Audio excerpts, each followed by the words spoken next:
ョン戸惑うことなくのめり込もうもちのろんスーパーファミコン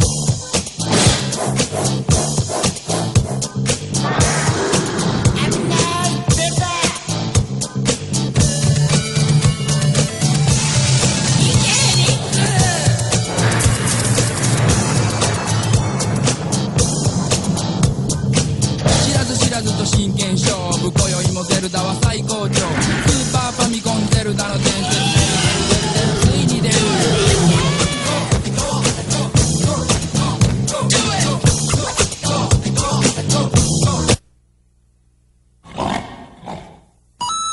Welcome everyone to episode 21 of Ultimate Gamer Podcast.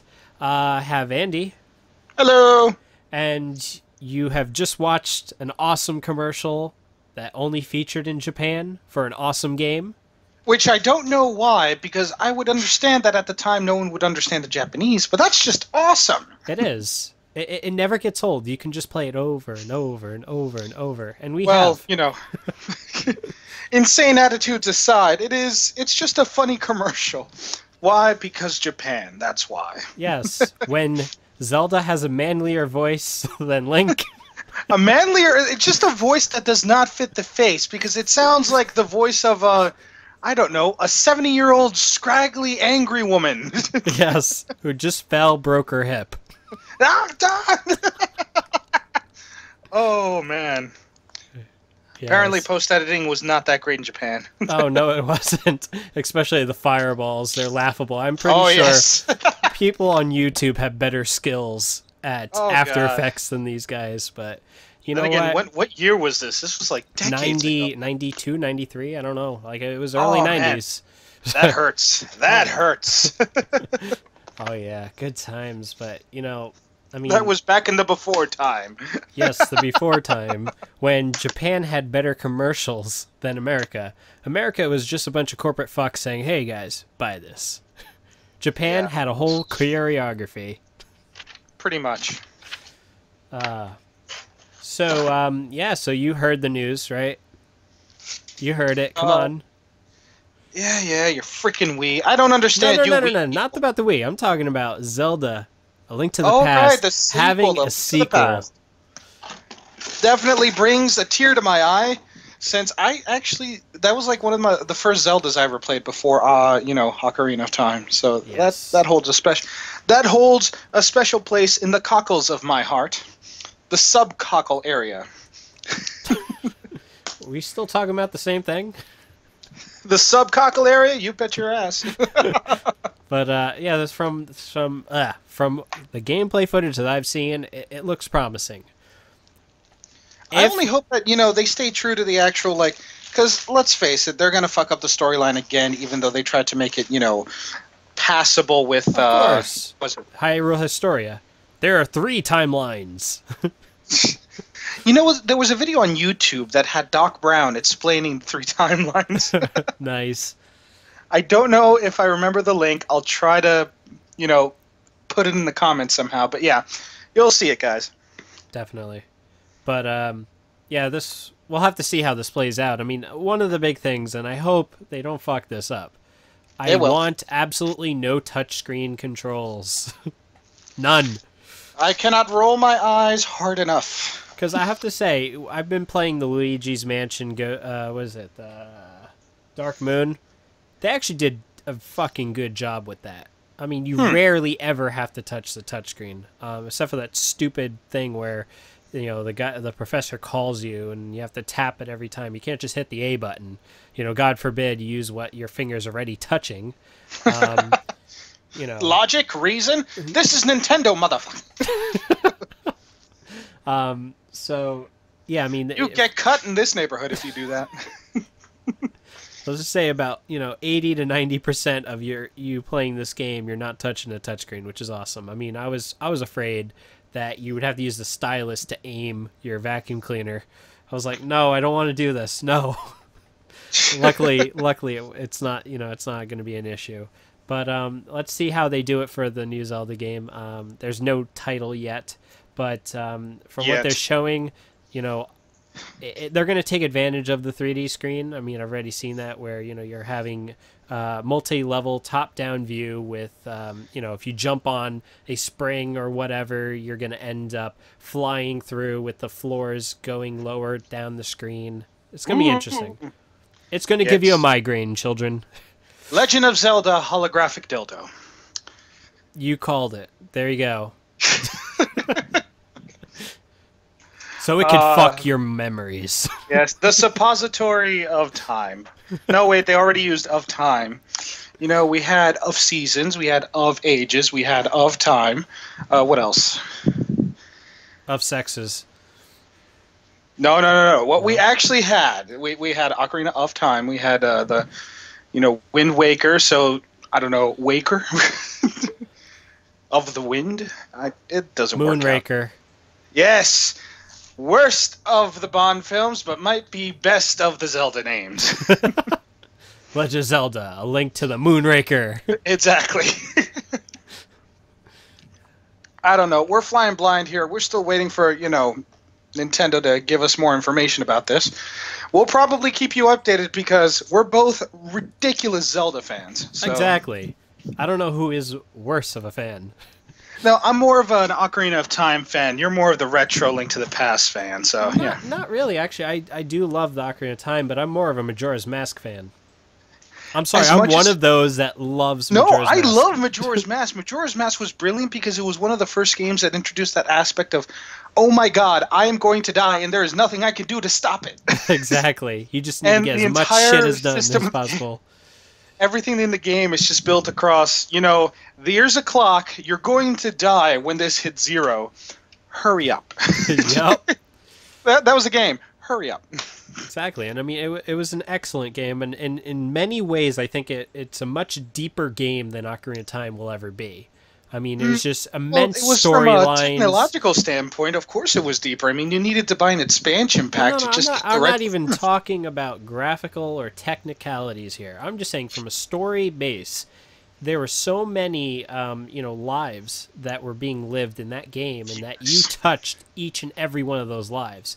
Well, see, the thing is that with that game, they had the capability and time to come up with this intricate storyline within storyline within storyline. Exactly. That involved every single character and gave every single character human traits. They were no longer just, nameless NPCs. Not only that, you also saw completely different lives being played out, depending on if you interfered with the life or if you didn't. So, for instance, Cafe, or I forget what the guy's name is. He's basically he was a man who turned into a little boy from.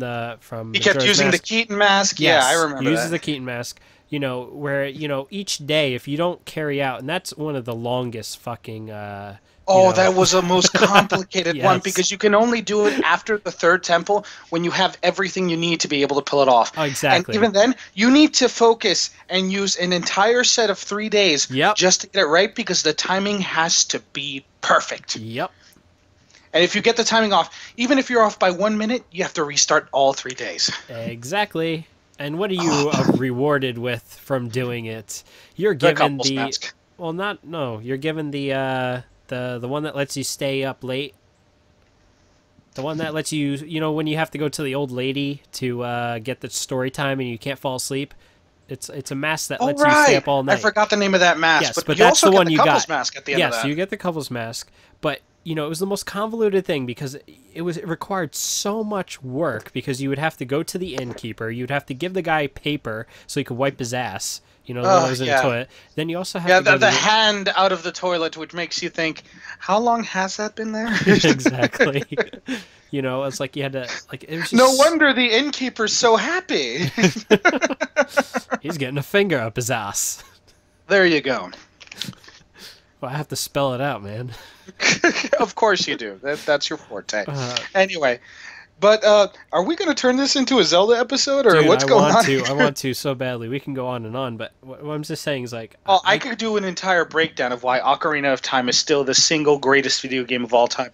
You can do that, and I can say that Majora's Mask was better in many ways. Majora's Mask is better because of the incredible depth of individual storylines, Yes. but when it comes to inciting a sense of epicness, that first time when you see Hyrule Field, when you've been playing 2D games the entire time, this was one of the first adventure games in 3D that actually gave you scale. Exactly. When you saw Hyrule Field, you pissed yourself just a little bit. You were like, I'm going to get You lost. You couldn't see the other end. It was just a hill coming out of Kokiri Forest. You got that annoying mother owl who just wouldn't shut up. And then you go over the hill. You're thinking, well, how big could this area be? All of a sudden, whoom, you see the castle. You see the lake spread across the field. You see Lon Lon Ranch out in the distance. You see the entrance to... Well, no, you can't because it's behind Lon Lon Ranch. You see far out to the left a few pine trees, some stones, and then maybe, just maybe at the right angle, you could see the entrance to the Lake Helia. Yes. But it's just... And you can see the entire world. It's no longer just like, a heads-up display menu and you choose where to go. No. It's there. Go forth. I mean, yes, if you're a game developer and you've broken down games before, it's as linear as you can fucking get. And there are people that are able to break it down because, well, it wasn't a well-written game. But it makes you feel like you're choosing to do the next thing. Exactly. And, you could always goof off. Oh, yeah. No one's saying you have to actually complete anything. Collecting the masks. That was the most fun thing. Collecting the bunny mask, collecting the mask of truth, which was the final mask that you can get if you find all the masks. Yep. Which kind of like builds up towards Majora's Mask, but yeah. So I don't know. It's kind of hard because they both are the only Zelda titles that have actually been one consecutively connected to the other. Without having it be like, a stretch or something, like Wind Waker was. They're the only ones that are literally before and after, and this is what happened. Now deal with it. Exactly. And I think that's what makes them so memorable and so great, because it's not just a single encapsulated storyline that we're used to from the Zelda franchise, which, let's face it, it's a kid, he's got to get some shit, save the bitch. Okay. That's it. No, this Save the bitch. Hey, man. You and really guess what? After all that hard work, you ain't getting some. That's the other thing. It's pure, utter innocence. It was at a time for a lot of us who were growing up with video games, it was that first point of touching upon the edges of innocence, but at the same time viewing the world at how huge it really is through video games. I don't know. I remember spending hours and hours trying to cheat my way over to Gerudo Valley.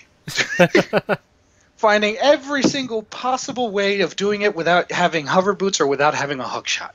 You cannot imagine the amount of times I jumped close to my death or just jumped to the waterfall that led to Lake Helia. It was an incredible experience. It's still one of my favorite experiences. It's one of the few games that I still look back on. So it's one of those experiences that let's face it, you ain't gonna have that again. It's one of those where you wish that there would be another video game that would give you that experience. It's popping your video game cherry. Yep. I hate saying it like that because it sounds naughty and nasty, but it's like there's this it's this je ne sais quoi that makes the experience. It just has to be at the right time, the right game. And let's face it, Ocarina of Time is one of the single greatest games for the Nintendo 64. I get it if you want to go with GoldenEye for shooter or whatever. The Nintendo 64 could not provide the capabilities to give you a shooter experience. I'm sorry. Nintendo and violence, it was funny, it was memorable, but it was not something that could actually leave you with anything. Nintendo always focused on basic but memorable storylines, and that's why Ocarina of Time, downright. I mean, all games after Ocarina of Time have based themselves on the pedestal that Ocarina of Time carved for itself, along with Majora's Mask. I mean, those two games, you can't have one game without the other. This is true. I mean, if you just play Majora's Mask, there's a lot you're not going to get, and you're going to miss a lot of the experience. If you just play Ocarina of Time, you're going to feel that missing in your gut, and you're going to want to know what happened. Yep. It's that that trade-off. And both those games, if you play one and then you play the other, it's an experience unlike any other. And that rhymed. I'm sorry. You know, it is true. It's like you're a virgin until you pick up that controller and play it for the first time. You know, you enjoy every fucking minute of it, and then, you know, it's over. But then Now, you realize, you know, the way I can relate it, and I'm pretty sure you'll agree with me. It's like, you know, the very first time you go to high school. You know, you were this big fish in a small pond. Now you're this small, measly little fish in this giant-ass lake. And, you know, you're afraid. You're like, well, I don't know this school. I don't know the layout. I don't know how I'm going to survive the next 4 years. First year, first dungeon, you're done with it. You're like, well, you know, it wasn't too hard. It was very interesting. I had to learn the controls. I had it's to kind learn, of like you it know. could be, you know, compared to any new experience. I personally, I don't draw too much from high school because, well, for me. But the way that I can draw it from is the first time when you've moved to New York City. If you ever have the chance to move to New York City and you're not someone that goes to the city a lot, and then all of a sudden it's right in front of you, it is Hey. culture shock. It is beautiful culture shock. No, I'm not saying whether it's good or bad whether you move to the city.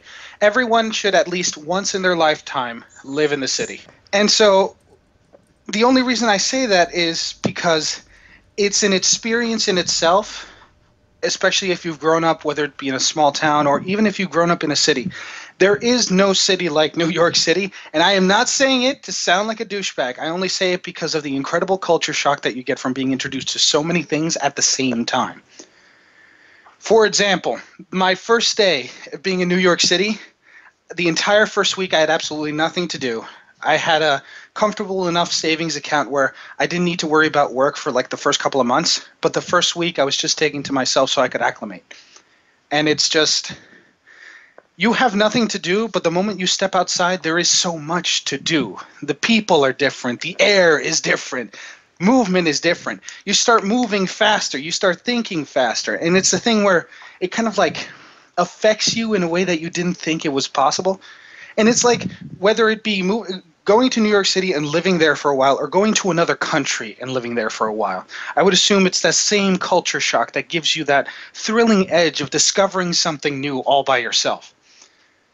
And I don't know, John, I don't know if it's ever happened to you, but it's like that kind of thing where you're exposed to something so harsh, so fast. I don't know, I love it. It's exciting. And so that's why I recommend everyone, at least once in your lifetime, move to New York City, whether it be for a year, whether it be for a month. But if you can do it, it's something that will change you for the better. And also, you know, you'll never find a better hot dog anywhere. True. Or pizza. Or Chinese food, which oddly enough I know is ironic, but still. Want to switch gears? You mentioned something about Homeworld? Oh, yes. For any of you out there who remember the incredible Space RTS Homeworld and Homeworld 2, and were also saddened by the fact that the group responsible for such an amazing award-winning game was dissolved, yeah. The creators of Homeworld have gotten together, well, whoever was left and still alive, and they've started a new studio and are coming up with a game called Hardware. Now, the first game or the first iteration of this new universe, because they're pulling a Bungie on this one. They're not making a game with a universe. They're making a universe with multiple games in which you can interact with them. Everyone seems to be taking a page from Bungie and a page from EVE Online when it comes to, instead of focusing on a game with a universe, we're going to focus on a universe and then come up with different games that you can play in it. This first one doesn't seem to be a title that's focused on any console. It may be PC, maybe even mobile. Main thing is it's called Hardware Shipwreckers. There's, I don't know if you can link the video or if you can play it, but yeah, it's there. And it follows the same paradigm or the same methodology of how they make Homeworld trailers or how they make Homeworld movies, in-game intros. You know, the 2D art, you know, you got the mournful voice in the background. It's brilliant. Anyway, it's a spiritual successor to Homeworld, I think, and it's just something to be excited about because no one has ever gotten the Space RTS right after it. Well, no one in America. I've played a few Space RTSs in Japan, but, you know, meh.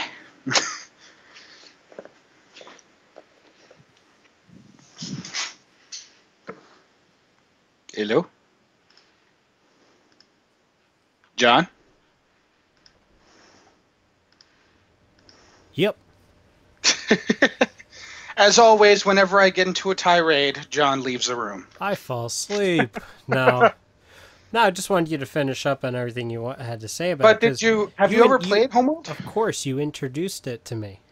Oh, yeah, I remember back in high school, I had a pirated copy of it up in their server. Yep. Well, there was Homeworld, there was Homeworld Cataclysm, Homeworld 2, Homeworld Complex is a mod version of it. The game has been modded so heavily by the community. I mean, there's Star Wars mods, there's Babylon 5 mods, Star Trek mods, Stargate mods. Nice. It was a hell of a system that they built, and they allowed everyone. They actually encouraged the community to modify it. So, you know, that tells you everything. That does. So what else we got on the itinerary? Oh, we got some Nintendo news. Of course we do. Of course we do. Well, Nintendo had their Nintendo Direct, and they made a few announcements, most of which I didn't give a shit about. Womp womp. But one in particular is the Wii U is going to be receiving a system update next week, and it's supposed to substantially improve performance. And from what they're showing, like side-by-side comparisons, it's day and night faster. I'm guessing they couldn't have done this before launch? Oh, I wish they did. But, you know, they're adding extra features, one of which I thought was interesting is if you turn on your console and you hold B, it will boot directly into the Wii menu, not the Wii U menu. So if you're like me playing Donkey Kong Country Returns, instead of having to jump through a lot of extra hoops to get the game going, I can just hold the B button, turn on my console, and be greeted with the Wii menu. Congratulations, functionality added. Yep. Okay, well, wait, you're going to say this after every little functionality added, okay? Yeah. They added the ability that if you're currently playing a game, it can be downloading and installing updates in the background. Congratulations, functionality added. Okay? When your system is off, it can download and install updates. Okay, that's actually impressive. And also, functionality! Okay, you could start a queue of purchase software, turn off your console, it'll finish, install those games and their updates. Functionality! Actually, the one where not the queue part, but where it actually updates while it's powered off, that's actually impressive. I have to get hats off to Nintendo. That's how it should have been from the beginning. Well, that's how all systems should be, but they're not. I mean, Exactly. if they take that much care with it, you know what? Hats off, because as a as a hardware engineer and a software, which, by the way, sorry folks for last week's episode, that was totally on me. I, along with Kevin, gained new responsibilities, and unfortunately was unable to show up for the show. And, well, John and I agreed that maybe it just was a slow week enough that we could pull it off. But once again, hopefully, in the future, we can keep to the schedule, and, you know, we can actually have people watch this. Wait, I'm actually curious. I forgot what the hell it was. Let's see. I think I remember. Wait, this was... What was last week? Last week was... Nothing happened last week. I'm sorry. It's just... It was dead. Okay, well, we had episode 20. Okay. And then... Okay. Oh, you wrote this. All I got is the Xbox Always On guy. That's it. Yeah, and he got kicked out of... we'll get to that at the end of the episode. Yes. We got a little tete-a-tete here. I take one side, he takes the other, and we see who, you know, gets called a bitch enough. Oh, yeah. Ooh, your mama. No, oh, you my. didn't. Oh, no, you didn't. Wait, do I remember the snap? Yes, I remember the snap. On these mean streets, you need to know how to snap, snap, snap. Okay. That's all I can say. Anyway, where was I? Oh, we were talking about functionality. Oh, yes. Yes. The best thing you can ever do to a system is have the ability of allowing it to be updated and run diagnostics on it when it's powered down. So, Nintendo, I never thought I would say this, but hats off, slow golf clap. Exactly. Just think how much better the PS3 would have been had it had that functionality. No, you know how better the PS3 would have been if it wasn't by Sony. You know how much better the PS3 would have been had it not been defective piece of shit that just dies? Hey man, it hurts. It hurts. Yes, it does. I bought it as a media server. And it worked for how many years until it yellow lighted? Actually, I got a few years out of it, but the problem was that I never used it because PS3 has no game. So basically, your PS3 lasted as long as it did because you never used it. Well, yeah, I never directly used it. I set it up with Yellow Dog Linux, updated it every now and then, had it as a media server and a Blu-ray player. You know, the usual. And that's it. No games. But once again, PS3 has no game. I have a stack of fucking games, but you know what? There's not a single one of them that I actually gave a shit about. I mean, the only game that I really started playing near the end when I reinstalled the Sony OS was the what was it? The EVE Online first-person shooter Dust 514, which, by the way, is free. You should try it if you have a PS3. That works. Yes, it works. It will grab you by the balls and, you know, won't stop until you cry mommy. It is. Or if your PS3 yellow lights. Oh, yeah, yeah. My PS3 yellow lighted like, you know, like a bitch. But still. Well, you know what I was saying before. I said, because you were like, you should go download it now. I said, if your system still works. If it works, yes. If you are one of the lucky few nowadays who does not have a dead PS3, I suggest you try it. It is a great game, still in development, so which means that it's changing all the time, always for the better. And also because I play EVE Online, so I can buy your ass and you can die for me for my pleasure. And if your PS3 is dead, remember to gut it, take the motherboard, cremate that bitch in your oven at 350 degrees Celsius. No. What you need to do is take the Blu-ray and remove the Blu-ray diode. That, with just a very small, efficient power supply, gives you a burning laser. Yes, children, it is fun to play with lasers. You could pop balloons across the room. You could light matches. Across the room. You can start house fires across the room. Your sister's being a bitch. You can blind her from across the room. Blind her and make them call her One-Eye Sally. Anyway, but yeah, that's what I did with my PS3. I said, "Fuck this!" I just went to a hammer with it. I extruded the diode, and I have it saved. I'm sure you could have been a little bit more elegant in disassembling the bitch. Elegance is not my style, good sir. Especially during the rage called Light of Death. It's it's a special kind of rage. Somewhere between the Red Ring of Death rage and, Homeworld 3 got canceled rage.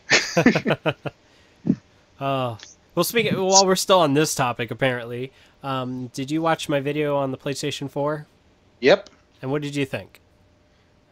I thought Lara Croft still has a nice ass. Okay, besides that. Hey, you wanted honesty, folks.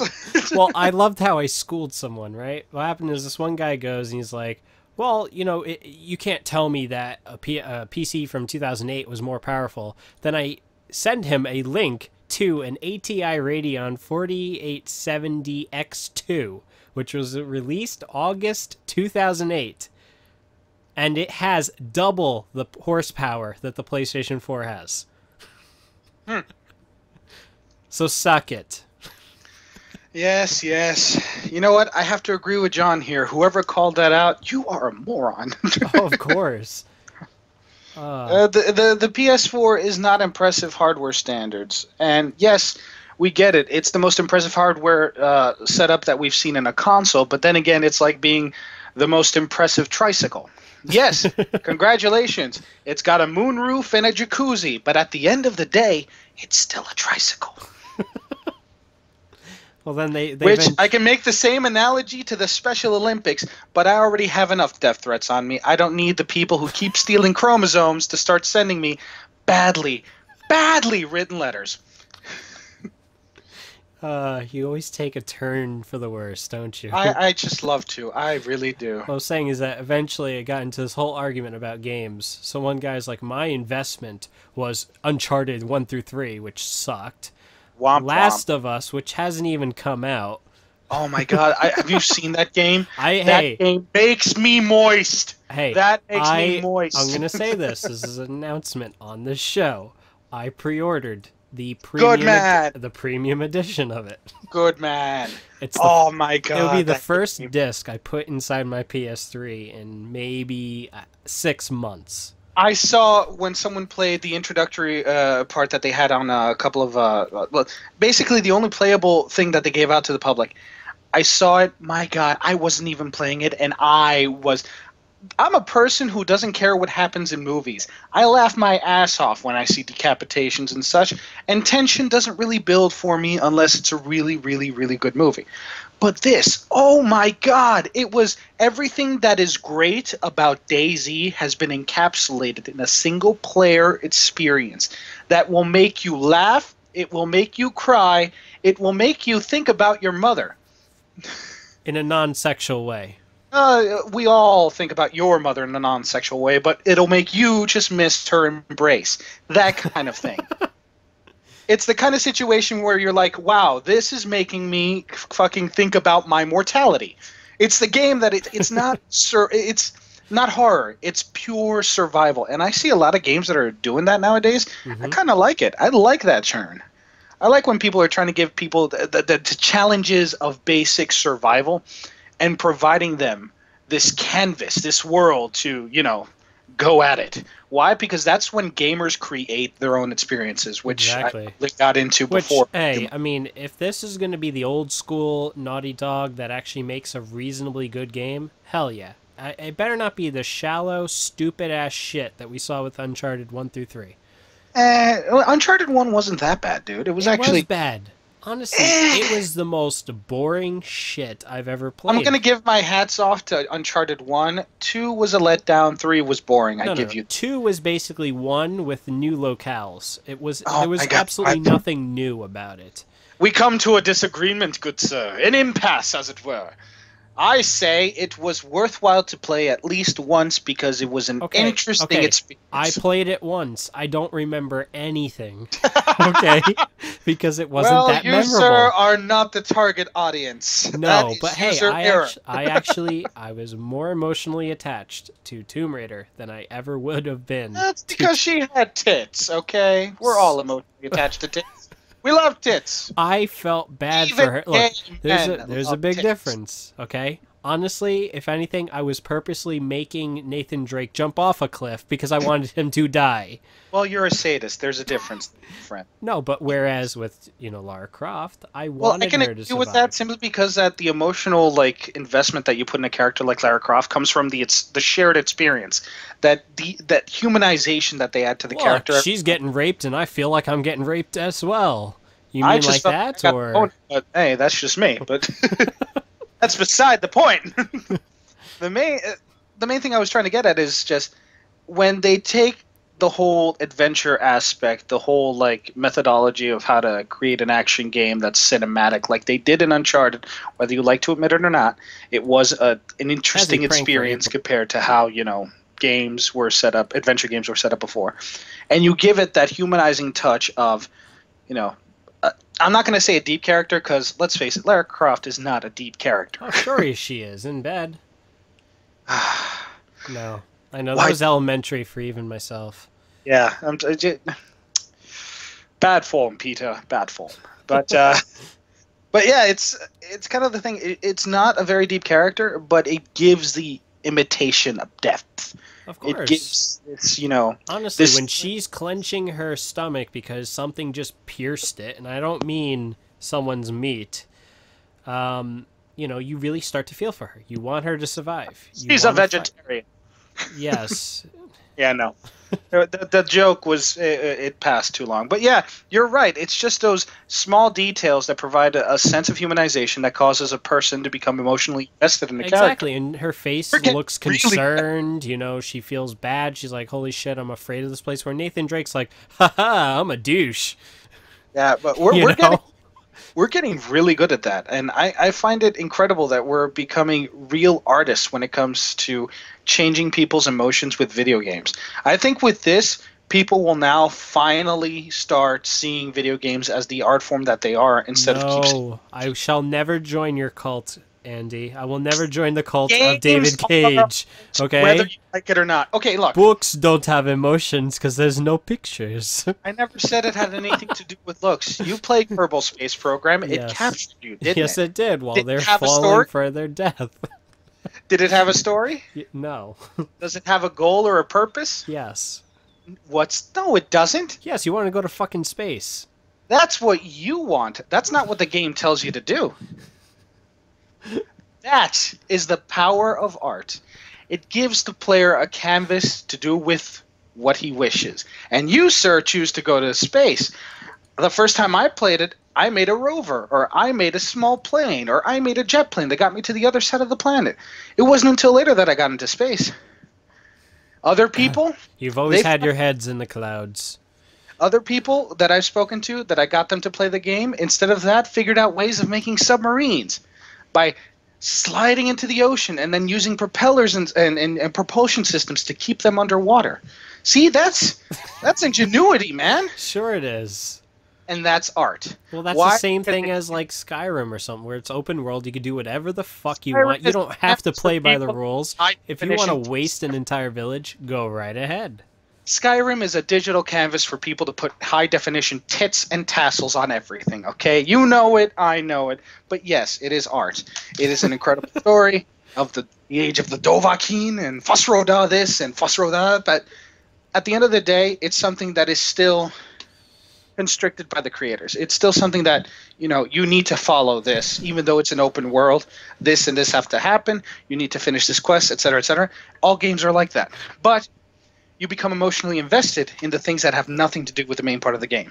For example, there was one of the many additions and DLCs that they had where you can adopt children, you can buy a home, you can build it from scratch, etc., etc. You know, stuff like that. It's minutia. It's silly stuff, but it draws you in and it causes an emotional response. And you cannot deny that you get gleefully geeky when it comes to blowing shit up in Kerbal Space Program, for example. Huh. You have felt emotions, my friend. Emotions, emotions, emotions. Exactly. Dozens Emotions. of articulated emotions. Uh, So, or as How the French- many emotions is Pixar? Oh my God. Look at Sully. Sully has many, many fibers of pixels. Anyway, but I'm not saying that it has to be with fidelity. I'm just saying that mechanics of games Yes. get people. I will admit that mechanics of games have gotten substantially more involving, and you know, I tend to get a tear here and there. But So emotional response means that there is art, and yes, it's as simple as that. no, emotional response means I'm not a robot. Oh, well, that's the same. That's what I'm saying. I'm saying that it's no longer just something that you can use in order to waste time. It's not a toy. Yeah, but we could all admit that Uncharted really didn't have any emotions. It was like, okay, I just killed people, realized that the AI is retarded and blows themselves up half the time, and I really want to drown Ellie in a very shallow pool. Hey, man, some art is just crap, but it's still art. Just like movies are art, but some are crap. Not all art is great, but all art is art. Whether you agree with it or not, whether you like it or not. Somebody else may have had their Ocarina of Time experience with Nathan Drake. Honestly, if you did, I want to meet up with you and kill you. No. Okay, how about this, folks? If you're listening to it now, please, below in the comments, state a game that you feel molded or shaped you when you first started playing as a child. Whether it be also Ocarina of Time, or if you're someone from the later generations, you know, something on the Xbox, something on the PS3, etc., etc. Well, the reason why I like Majora's Mask more than Ocarina of Time is because I actually played and beat Majora's Mask before I played and beat Ocarina of Time. There, that's the thing. The first one you played kind of like molded your vision of what a Oh, video. sure it did. There we go. When someone's like, you were a little kid, you can't go out there without a sword. Holy shit, what's that? A sword. Go right ahead, but be very careful. Alone. Take this.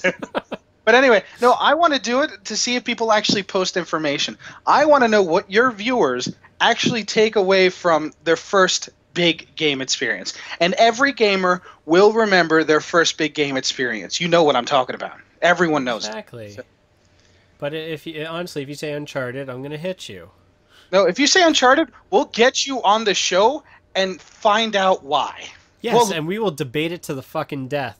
Yes, we will find out why. Whether it be a game like Uncharted, or we will pick a game that is the single most ridiculous, in our view, big game moment, we will put you on the show and we will let you argue it out. How about that? Look, Kingdom Hearts is better than Uncharted. Shut up! Final Fantasy is better than Uncharted. Grand Theft Auto is better than Uncharted. I'm going to start listing an entire fucking series called Games That Are Better Than Uncharted, because there's plenty of them. No, just focus! God Focus! of War had more depth than fucking Uncharted, and God of War is a shallow-ass game. Oh, God of War is a hell of a game. No, it was it was just an old-school beat-em-up with new textures, same shit, same weapons.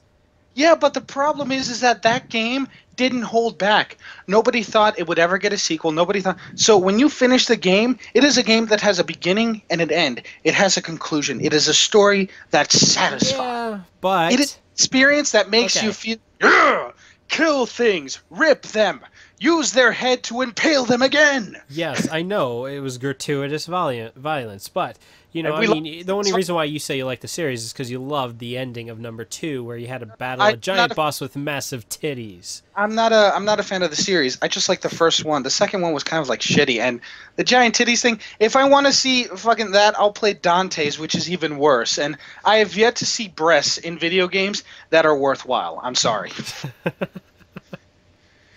I'm looking at you, Japan. It's up to you. I know you can do it, because, well, fucking half of the time that's all you're doing. But Exactly. Remember that commercial with, was it Ninja Gaiden? If it's not digital, it's robots. So either... Ninja Gaiden. Focus. Perfect. Focus. No, I'm calling out to our Japanese audience. No, but Hell the is Japanese not robot made. No. The Japanese audience knows damn well about that one commercial where it's a bunch of Japanese men with their heads going up and down, and then they show you titties bouncing because they shake their controller.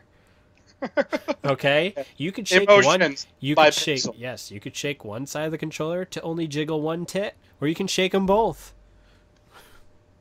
Men are horrible, dude. You should know this. We are horrible, disgusting, only for the physical attributes of females. Deal with it. I know, but what I'm just saying is they already got that department solved. Yeah, no, I'm still calling Japan out because I have yet to see my fembot. You just want to fuck a piece of metal, don't you? Not really. No, ew, metal. You know that's not going to be metal, man. Better get a tetanus shot. If you got a thing for metal, you know that's you, John, and I don't judge. But still, that's pretty ouch. Cold. It's like my dick went through a cheese grater. Oh God, it has attachments. Okay, this is horribly, horribly off track. I know. Let's get away from the robot fucking and come back to.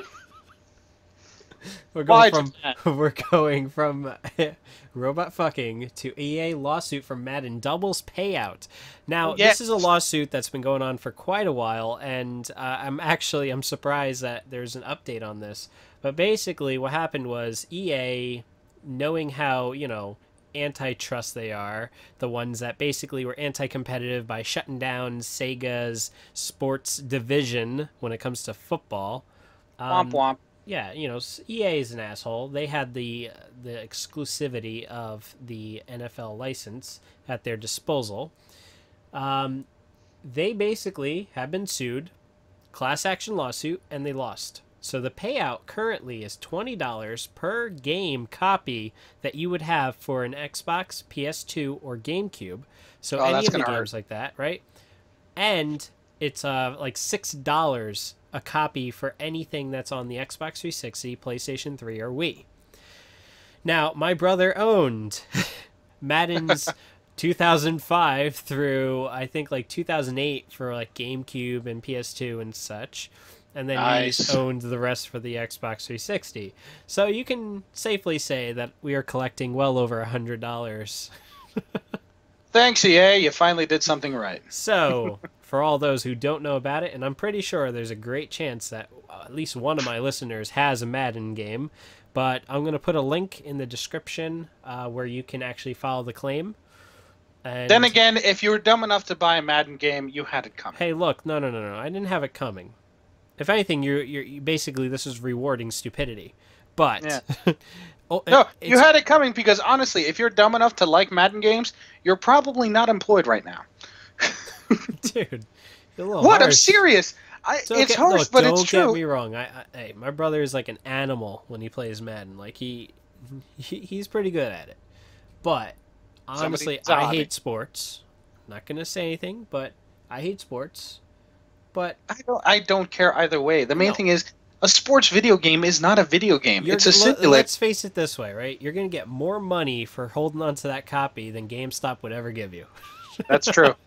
That is absolutely true, folks. And you heard it here first. You're going to get $20 for a 2005 Madden on a GameCube, okay? And like I said before, if you were dumb enough to buy it in 2005, you need this money. No. Look at it this way. If you were dumb enough to buy it in 2005, 2006, 2007, 2008 on the GameCube, you made a lot of money. Congratulations on being a Dunkopf. If you were dumb enough to buy it on the next-gen console where you paid $10 more to enjoy the same shit... I cannot... My arm is not long enough for the jerk-off motion in my soul. You're actually getting less money. Womp womp. So you paid more to get less. Hey, well, I got nothing. So they're already living in their own personal hell. So hell yeah. Speaking of personal hell, development hell. There was a version of XCOM that we saw at E3, I believe it was 08 or 09, which was a first-person shooter that took place in the 1960s. Huh. And it was, everyone remembers it because we all saw it, and that was the XCOM we thought we were going to get. But, of course, with the fanboys being the bastards that ye be, they made an outcry of it, of why they were changing, the formula. XCOM needs to be a, RTS style shooter, yada, yada, yada. You know what? You got your crappy version of XCOM that everyone is lauding as a great game. Why? Because you guys don't know any better, honestly. But anyway, the first-person version of XCOM that was based in the 1960s, that was incredible, down to the details of, 1960s, fashion and cars. And you had a bunch of G-men running around in a neighborhood that had been wiped out, fighting against aliens that could be anything and anyone. Unfortunately, as you're hearing this, the videos have been taken down from YouTube. It's impossible to find any media about this version of the game anywhere anymore. Although, there is a trickling on the grapevine that they are going to re-release, or actually finish and then re-release this title, no longer as XCOM, but as a new title called The Bureau, which is basically XCOM in the 1960s. Huh. It looks wonderful. It's the kind of thing you want to play. It's a first-person shooter with RTS,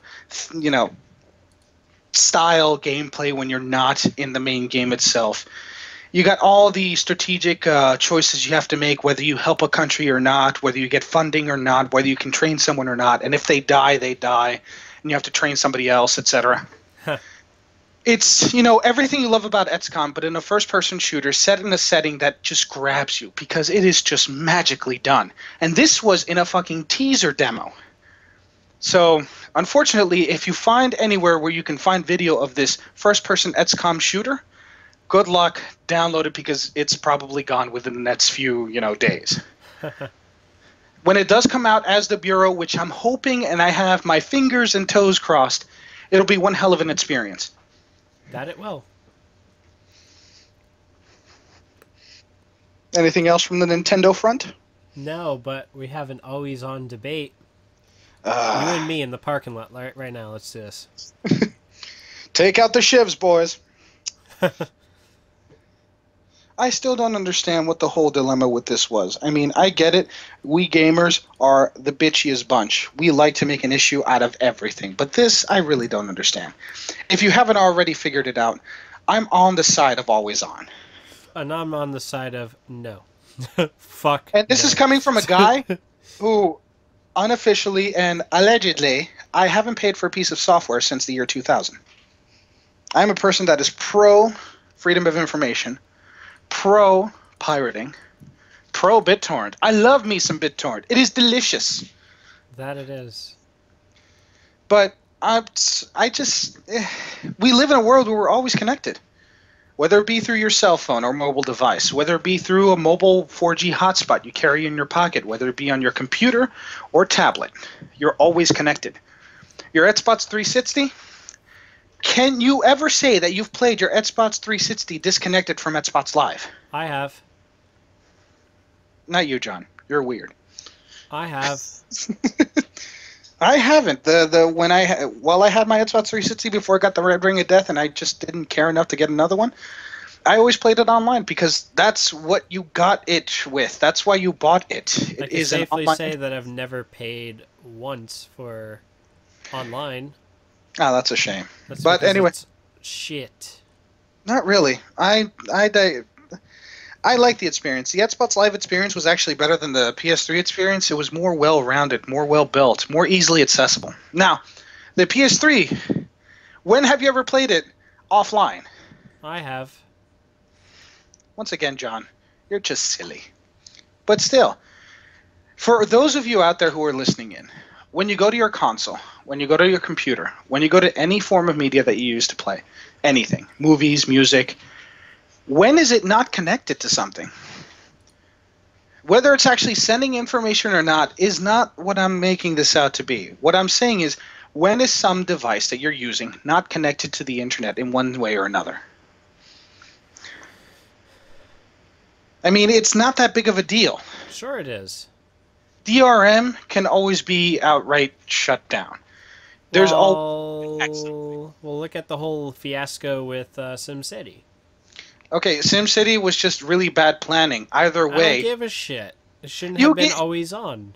You just needed a week and somebody found out how to turn on developer, okay?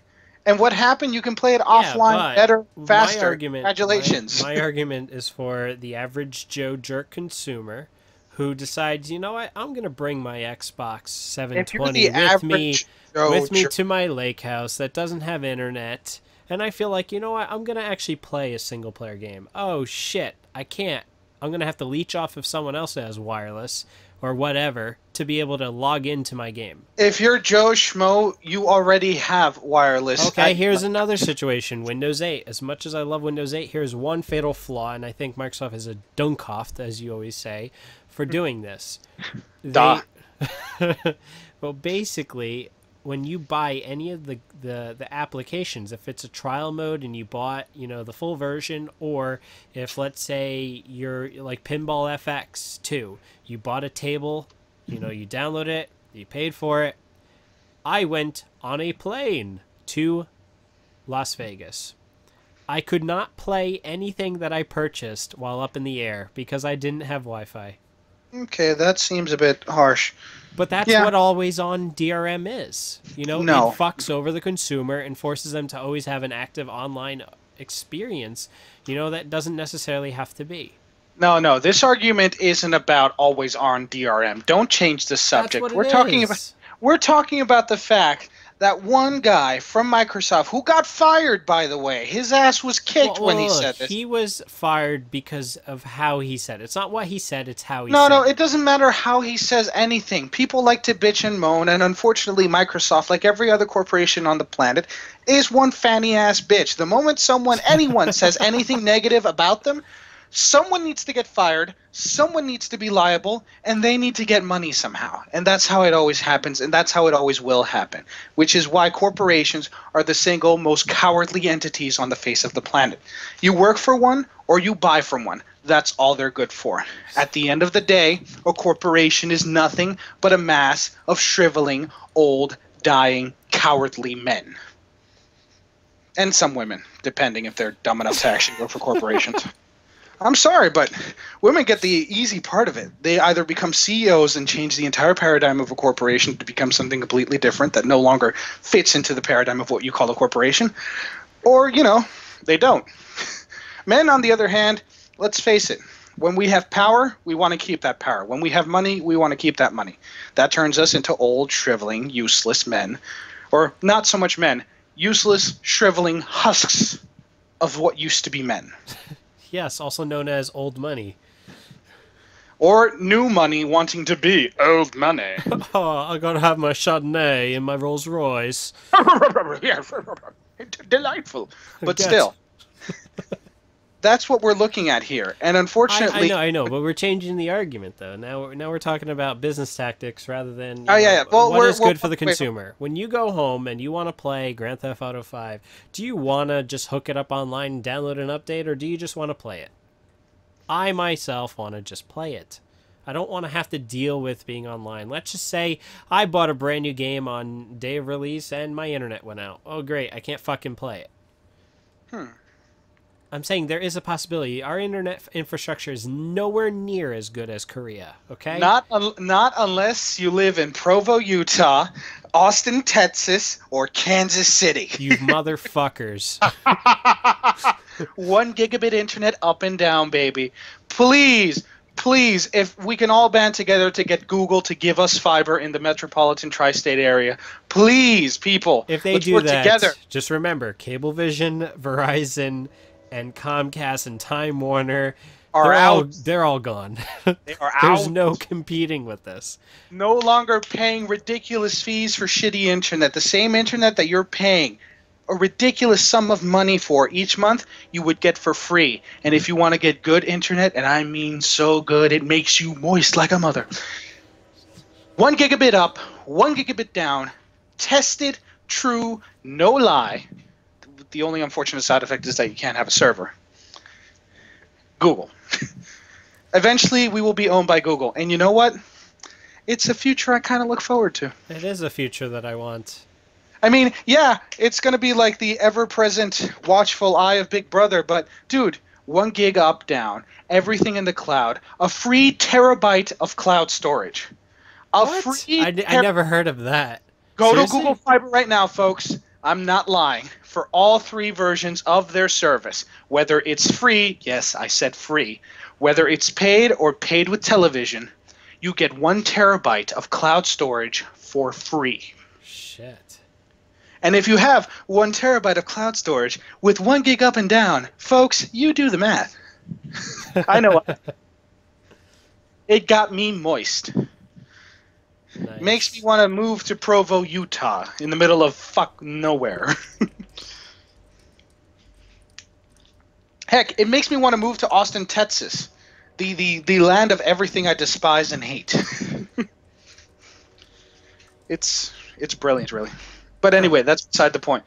When we're living in a world where every device is always connected in one way or another, it makes sense for them to push always-on DRM from a consumer standpoint. But it is going to come to the point of whether developers choose to use that always-on DRM. Exactly. If you have but it's not the developer. It's more of the evil publisher that just wants its way. But it's not going to come to that as much as you think. Why? Because whether they want to or not, they are at the whim of our buying power. Yeah, but our buying power is full of morons that buy everything that's shit. And they will get what they deserve. But no, if we get what they deserve. That's the problem. They will get what they deserve. Shut up and take my money. You just, wait for the hack or something, or wait for the pirated version, which is, what I did with SimCity. But look, it's a business model that's tried and trusted is Steam. You don't have to be online. You can play it while you're in college, and your college is a douche, and they won't give you internet. Which is what we see more and more now, where we're going to look at platforms that unite multiple formats for distribution of games or any other type of media that goes along those lines, and that would allow on-site, recognition of authentication. And that's where we get to, hey, yeah, Steam works. Whether we like it or not, whether we turn it on or off, it works. Something like that, I totally agree, works. And something like that should work with Always On, because eventually it's just going to check off and then not be online anymore. But I'm talking about the device. My argument is the device. Because we're living in an age where every device is always connected. So for their device, whether that they're going to put on the market, the 720 or the 4. If it's not always on, whether it uses it for DRM or not, if it's not always connected, it's useless because it does us nothing. Huh. You can't. We are no longer in the age of static-based media and static-based games. Every game needs an online component. Every game needs constant DLCs. Every game needs. Well, I can argue against DLCs. We can argue. You can argue against DLCs all you want. Eventually, you either try to hack them in or you buy them. No. Well, I have to counter that point. Why? Because we like games that change. Okay, so when have I ever bought a DLC? I don't know. When have you bought a DLC? Never. When have I ever hacked a DLC? Well, that's your own damn problem. Never either, because I don't see the point of DLC. So you don't see the point of expanding the story and the playability of a game beyond No, its... because DLC is not being used in its correct form.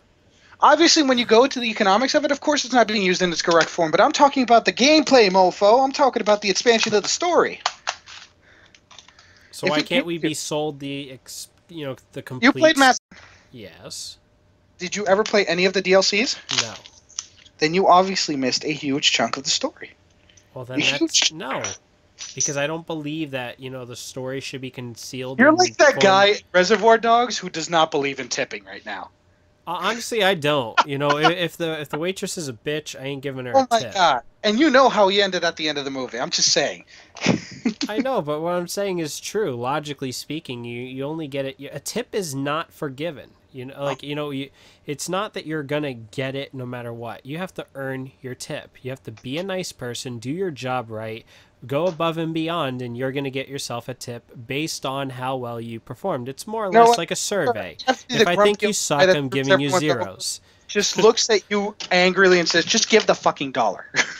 Okay. Well, I've had people say that to me. However, when you have somebody who gives you a drink that tastes like seltzer water when it's supposed to be fucking root beer, then you ask the nice little lady to get you another one, and she scratches her head wondering what the fuck you're asking her. Yeah, you bet your ass she ain't getting a tip. Dude, I worked in the service industry for a period of my life. I have to say, people like you, fuck you, okay?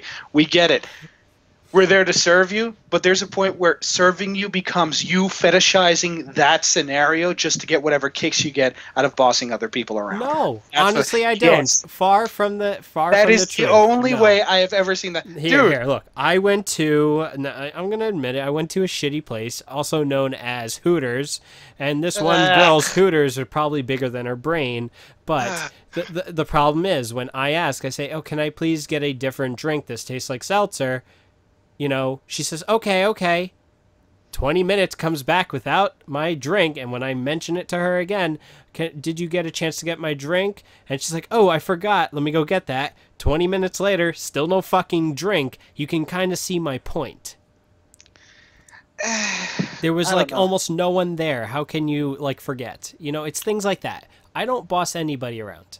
I'm as polite when the as person can is be. Stupid, that's a different story. When the person is physically stupid, like mentally deficient. Physically stupid. I've never heard that. Mentally deficient. Physically incapable of having normal thought processes that allow them to function correctly in society. That's one thing.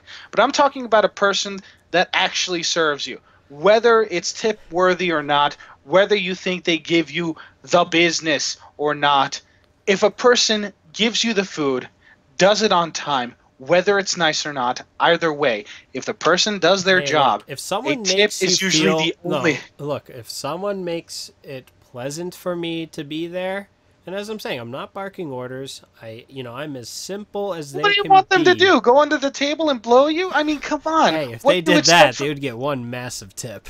Oh my God! What do you expect from people in the service industry that are usually confined to only tips when it comes to how much they make? No, what I'm saying is when someone says, "Hey, how are you guys doing? No, My name I'm is not John. talking about. I'm going we're to not take going your into, order today." Not going into when theoretical somebody situation. is a happy, positive person, we're not going into theoretical situations. No, it's not theoretical. I'm asking you, dude. Let me finish. I am asking you. What do you think?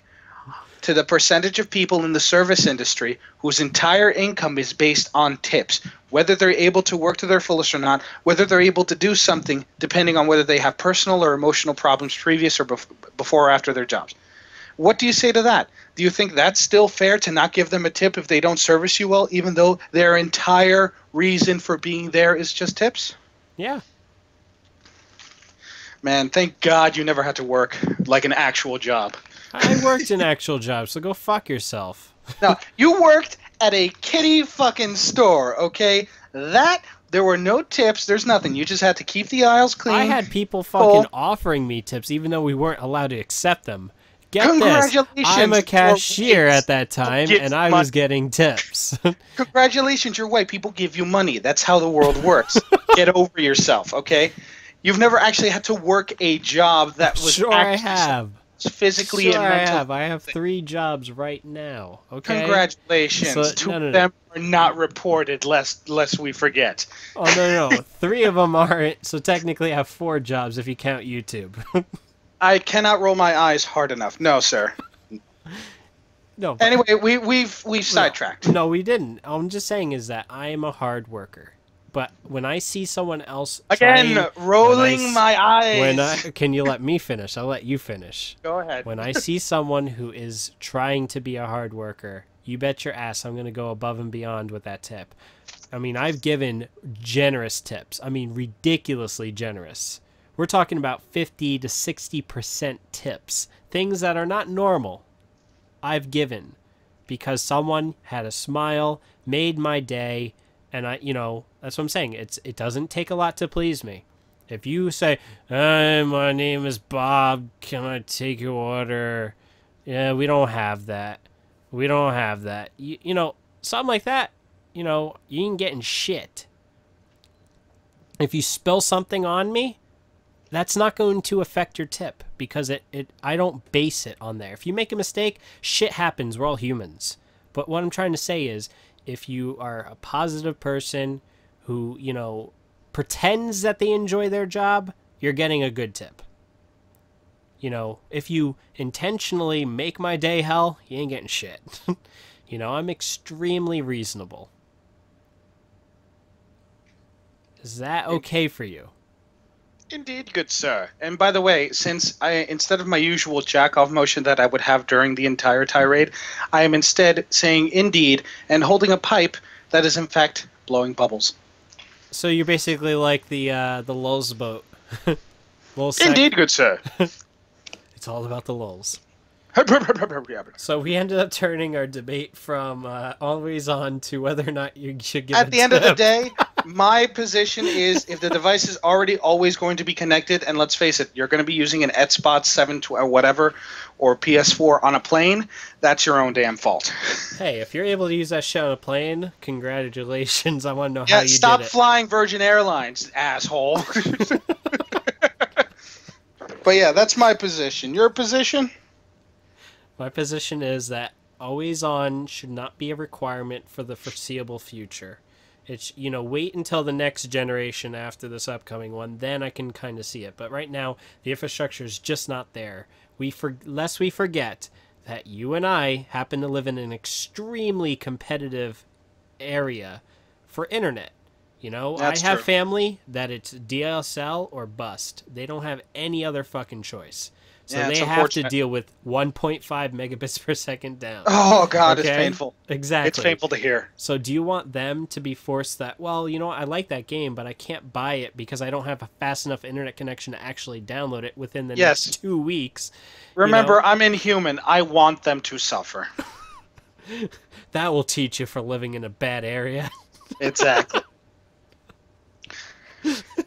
Anyway, since this basically went really, really quickly nowhere, I'd like to end it by doing another alpha highlight.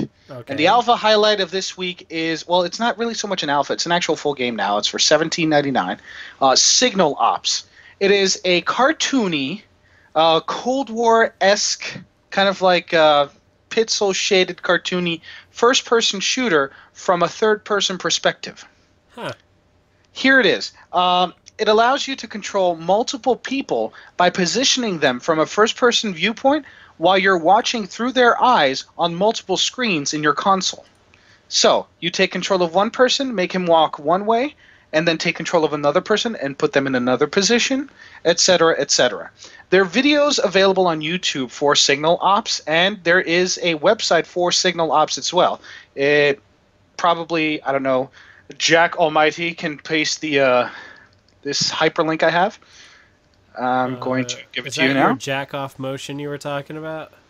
What, the Jack O'Miney? Jack Almighty? Yes, because I named a motion I make with my phallus after you, Jack. You're just that close to my heart. Just such a jack off. Ha ha ha! So funny. Indeed. But This actually yeah. looks pretty cool. Yeah, it's cartoony. It's fun. I definitely suggest you guys look at it because it's kind of an interesting take on a first-person shooter. And most of the stuff is not even shooting. It's just, being clever. Putting the right man at the right place at the right time to have someone look away. Multiply your perspective. Yeah, because I'm just going to say one more thing about this. A funny little tidbit of what happened while I was playing this. I pirated it, of course, and naturally I'm going to buy it. But I wanted to see if it was actually... Right. Hey, no, I'm a man of my word. This is a good game. It's getting my money, along with Starbound. But we'll get into Starbound next week because pre-orders are happening.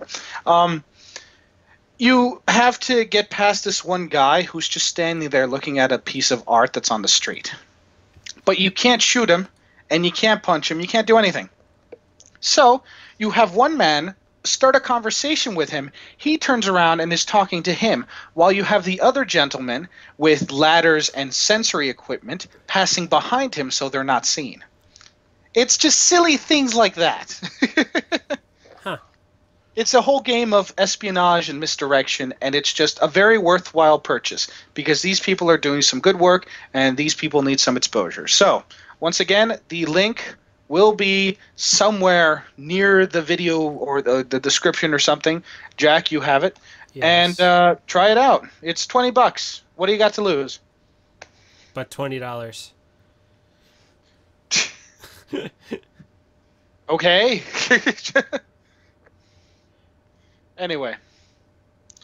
Well, that's it for this week, I think. Yeah, that's about it. So take care, guys. Look out for future episodes. If you want to be on the show, please drop me a personal message. Please like us. Like us now. We're lonely.